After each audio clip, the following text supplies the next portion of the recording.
welcome to the show today. I have Grant Baldwin here. I'm really excited about him, and I'm just going to read a little bit about him.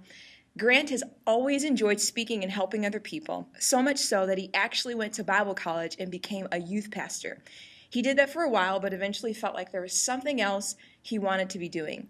While his wife was pregnant for 5 months with his first daughter, he quit his job with a little plan of what he wanted to do with his life. He literally felt like he was having a quarter-life crisis. He spent months reading, exploring, and trying to figure out what he was put on this planet to do, and he knew some of the things that he was good at, and he knew what he enjoyed doing, but he was never sure how it all translated into a career.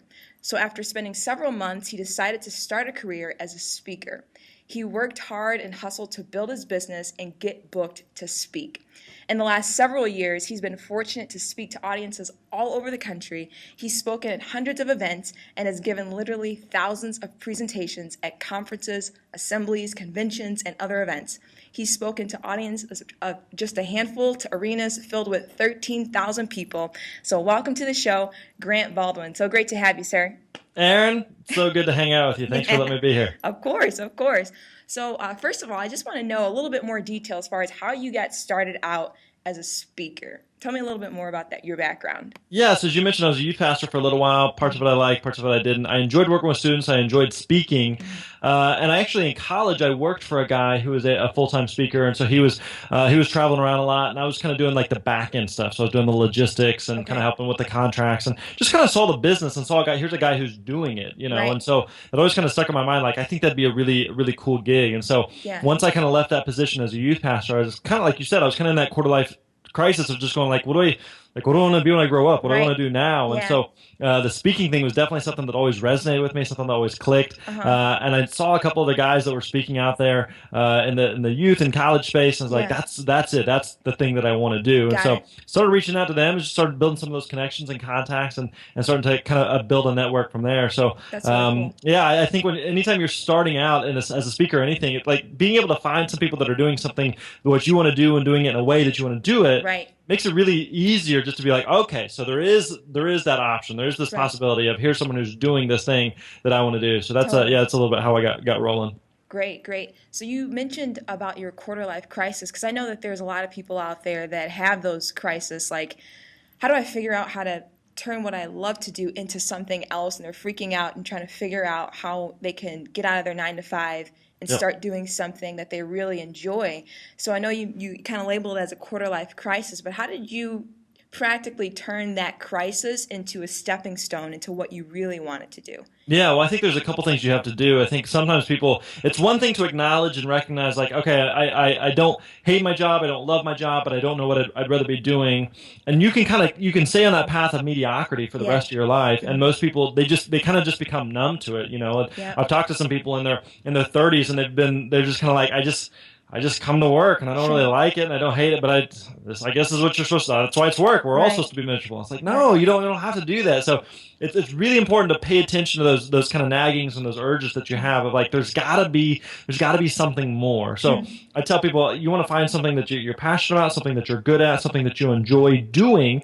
And once you start to kind of identify some of those things, then you can, again, like we talked about a minute ago, you can start to find some other people that are doing something similar and doing it in a way that you want to do it. But again, it's got to be something that you're passionate about. It's got to be something that you're good at, or you have the potential to be good at. So when I got started as a speaker, when you haven't spoke much, you're not that good. But anytime you start something, there should be that sense of like, I feel like if I do this more, that I could be good at this. I feel like there's enough there, or I'm interested in this thing enough that I'm willing to put in the work to become good at it. But if it's just something where it's like, I'm just kind of mediocre, it's going to become difficult to make a living, whatever that thing, whether it's speaking or whatever. But you have to be able to say, okay, I have some skill sets that I can put to work on this. It has to be something that you enjoy. I mean, just because you're passionate about it or good at it doesn't necessarily mean you would enjoy doing it. So there's parts of speaking that are really fun. There's a lot of parts that are very unglamorous and unsexy. There's a lot of travel that happens and a lot of logistical things that go wrong and flights that are missed or long drives or just those things that just aren't sexy at all, despite what Yep. people may think. Yep. There's a lot of hustle that takes to find events and to find bookings. Some of them just fall into your lap, but a lot of them, it's a lot of knocking on doors. Wow. So you've got to actually enjoy that part of the business, Sure. whatever that thing is, So, but I think one of the things you do is once you kind of identify what some of those things are, I think it's really important to do some writing. This is something that I did kind of in that quarter life transition there, Yeah. of just writing, like, what is it that I'm passionate about? What is it that I'm good at? What is it that I enjoy doing? And what are some of those moments when I look back in the past couple of years that I really felt alive? What were those things where I just felt like, that's it. How do I have that moment more? Right. And so identifying what some of those things are, and it's one thing to just kind of ponder it in your head. It's something different though when you actually sit down and you physically write it out, or you type it out, you journal, just getting some of those thoughts out. Because one of the things I found is that writing creates space, and space creates clarity. So once I get it out, that's good. And it just kind of like makes sense, Totally. Yep. And so maybe like I've had this happen a couple times where people have sent me like long emails, and they're just kind of explaining their lives, and at the end they're like, this really helped me out. I was like, I didn't even reply yet, You just typed out this long thing, but just getting it out just feels like, right. I just feel better, Totally. now that it's just out, and I can make sense of it and kind of process it. So something about writing just kind of helps people process it. So it's a lot there, but just I think you just have to be really intentional rather than just be like, well, I hate my job, so I guess I'll just keep hating my job. It's like, no, you got to take some steps, you got to take some action there, rather than just kind of clicking your heels together and hoping it magically works out. That's so good. Such good thoughts, Grant. I appreciate that. So I want to know a little bit more about your new product. What is it called? What inspired you to create this product to help speakers get booked to speak? Yeah, the course is called Booked and Paid to Speak, and I've been speaking full time for about 7 years now. I've earned over $1 million just from speaking fees alone. Wow. And so naturally, a lot of people ask me like, how do I become a speaker? And we'll talk about some different ideas, and I'll give you some strategies. But there's just only so much you can tell someone over an email or in an interview or a 30-minute phone call or whatever. Yeah. And so we wanted to do something like really all encompassing, like if every little strategy that I've used to find booking engagements, to understand the logistics, to identify possible conferences, to know when to negotiate, when not to negotiate, to know what to set your fees at, just all those like little nuances of a business. That's great. We've wanted to put together in a resource. So we've created a Booked and Paid to Speak. We've got a private Facebook community with it as well. So we've got a lot of people going through the material right now, and it's kind of like an encyclopedia that you can continually refer back to. Got it. Yeah. It's a video training, as well as we include all the different contracts and paperwork that we use. We have 16 different emails, just swipe file emails that you can use, and just copy and paste them, just tweak them and use them for yourself. That's so awesome. Make it really simple for people to say, okay, I want to speak. What do I do next? And so this just walks you through exactly what you do from there. That's great. That's awesome. So there's probably speakers watching this right now, and maybe they want to get started right now. Like, what are, after they walk away from this video, what are 3 things that they can do right now today to move forward in that direction of getting booked and getting paid to speak? Well, a lot of people are in that spot of going like, all right, I just want to speak. What do I do? And so we start thinking marketing stuff. I need to start contacting people. I need to start, reaching out to people. But before you do that, I think there's a couple key questions you got to answer. One is, why do you want to speak in the first place? If are you wanting to speak just because you think, well, that guy said he made $1 million, so I would like to make that. Sure. So that how do I, where do I start speaking? Yeah. And so if you're just doing it just for money or just to travel or just for prestige, like those are all byproducts. I mean, I've made my living doing this, so there's nothing wrong with that.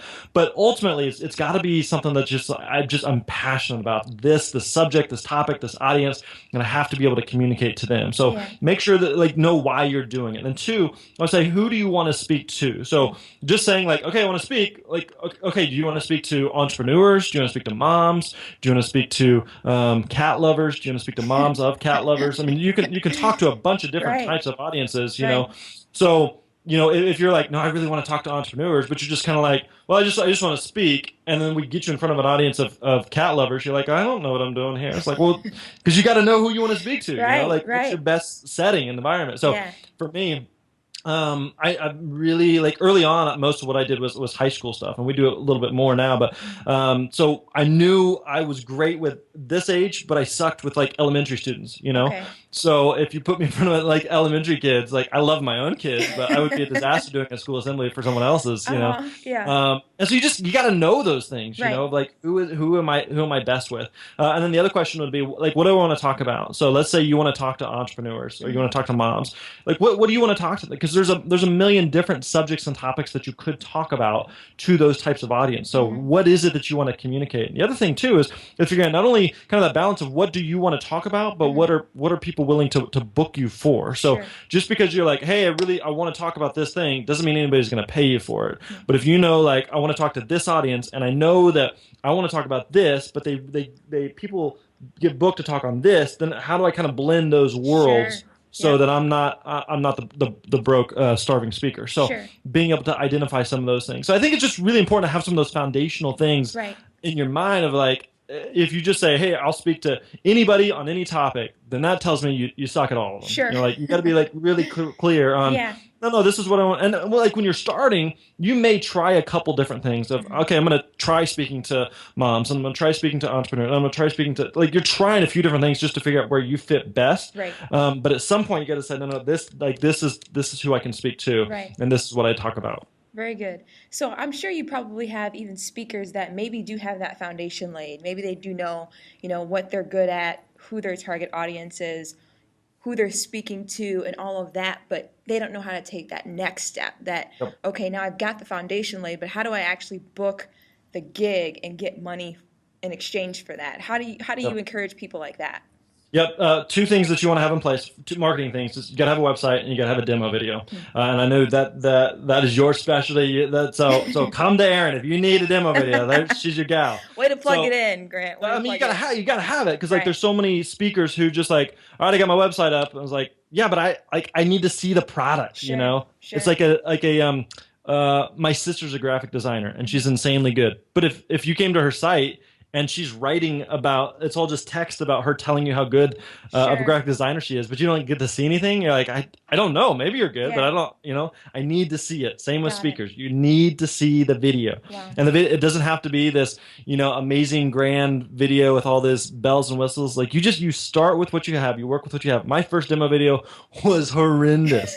And it was me speaking to a youth group of like 50 kids, and it was dark, and the audio was bad, and it was really echoey, and it was just horrible. But it works. Like you start with what you have, and today my demo video is pretty good, but you have a few different iterations of it as you go. And so when I got started, like that booked me events. I got paid thousands of dollars with a crappy demo video. And so you work with what you got. Now that isn't to say like, all right, I'm just gonna like slap something up. Like, do the best with what you have. So my demo video, that was what I had to work with, and I made it as good as I possibly could. But it wasn't like the best thing in the world, but it was best with what I had at that time. So having a website, having a demo video. From there, what you want to do is the simplest events to get booked for are events where they already bring in speakers. So it's much more difficult to go to. Let's say you're like, okay, I want to speak at Google.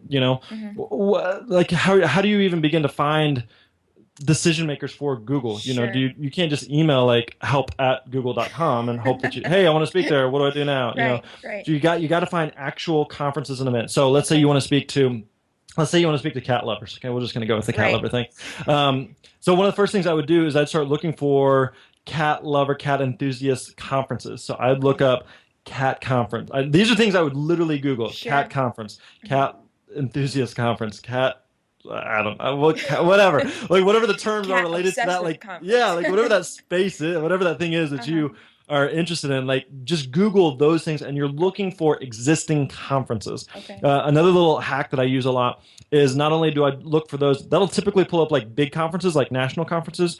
It's easier to get booked for state conferences because it's lower risk for them, and it's easier just to get in, especially like your own state. So I would take wherever you are in the country or wherever you are in the world, do a search for like a few states around just your area, just so it's fairly centralized for you. The other thing too is a lot of those conferences, they don't have big travel budgets. So even though it may not be that much to fly someone in from a few states away, they may think, oh well, if you can drive 3 hours to be here, that's probably cheaper than what it costs to bring someone else in. Sure, right. So just doing a search for, so if I was looking for CAT conference, then I would turn around and search for Texas CAT conference, Missouri CAT conference, Oklahoma CAT conference, New York CAT conference, California. I would look for, I literally, like I did this early on. I printed off a list of all 50 states, and I would just go through Alabama CAT conference, Alaska CAT conference, Arizona. And I just go through alphabetically because I'm just looking for those state conferences on that specific thing. Yep. And now all of that takes a lot of work. Sure. Because it's just Googling, you know, and you're going down some rabbit trails, and sometimes you're gonna find something that works, and sometimes you're not, you know, but you're spending a lot of time. So once you find some of those conferences, then you want to do two things on their sites. One, find that decision maker and begin to reach out to them. And then two, find other speakers that are speaking at that conference or have spoke at that conference. Because a lot of times if you can find other speakers who are speaking at that conference, then they probably speak at other conferences like that you would want to speak at. Right. So I always then go to their sites and look at what are two things. One, I look at events that they have spoke at in the past, and then some speakers post their calendar, and I want to see what events they have coming up. Got it. So then I'm able to look through and see like, okay, this is a speaker I resonate with, I click with, they're speaking at the things I want to speak at. What are the other things that they're speaking at or other things that they have spoken at that maybe I would be a good fit for? Right. So, and building relationships with other speakers is huge too, just for referrals and all that stuff. But, yeah, so just once you find some decision makers, then you can start to actually contact them and start to reach out to them and do some emails. Now, I'll give you one more quick tip here on this. Is a big mistake a lot of speakers make is let's say you found that CAT conference in Kentucky that is perfect for you, you know, and you found the decision maker. Now, a lot of us were like, okay, I got it. I'm so excited. I got this possible event. And so we send like this 97 paragraph email of like, I'm the best CAT speaker in the world. And I got 47 of my own cats, and here's a picture of whiskers, and like, don't do that. Okay. Think of this like you're building a relationship. So, if you got a 97 paragraph email from someone you'd never met telling you about how great they are, you'd be like, delete. I'm not even going to read it. So just send like a short, like 2 or 3 sentence email. Hey, I just came across your conference. I was just curious if you have started looking at speakers yet, or if you've hired speakers yet. Like, that's it. Like, just really, really short. Make it really easy for them to reply to, because you're just trying to build that rapport. You're trying to build that connection, that relationship, rather than feeling like, okay, I'm going to go right into my sales pitch. Don't do that. There'll be a time when you can do that, but don't try to seal the deal on the first date. You're trying to just build that connection and build that relationship. So yeah, do that and repeat that hundreds of times. Sure. Meaning, I found this Kentucky random CAT conference. Now let's keep searching for all these other types of conferences. I'm just trying to build these relationships with these people. But it's a big and boiled down quick. That was great. I mean, you're obviously very knowledgeable in it, and I'm really excited about your product. I mean, that's great. How can people find more about you and the product if they want to, take the relationship further with your mentoring? Yeah, the course is called Booked and Paid to Speak. You can go to bookedandpaidtospeak.com. We do webinars pretty frequently too, so you can hop on that. We'll give you a little more information and just expand on some of the stuff we talked about and covered here. But the point was, that again, a lot of people would reach out and say, "Hey, how do I become a speaker?" And like, we'll give you this is exact stuff that we do. This is stuff I still do today to get booking engagement. I booked a deal yesterday for $4,000 to speak once by doing this stuff we're just talked about. Wow. But this is what 15 minutes of talking about it. So go into a lot more depth of exactly what you do from there. So I'd encourage people to check it out. It's a cool resource. Very cool. Well, thank you so much for your time, Grant. It's awesome meeting you, talking with you, and look forward to staying in touch. Have a good one. Thanks, Erin. Appreciate it. Bye.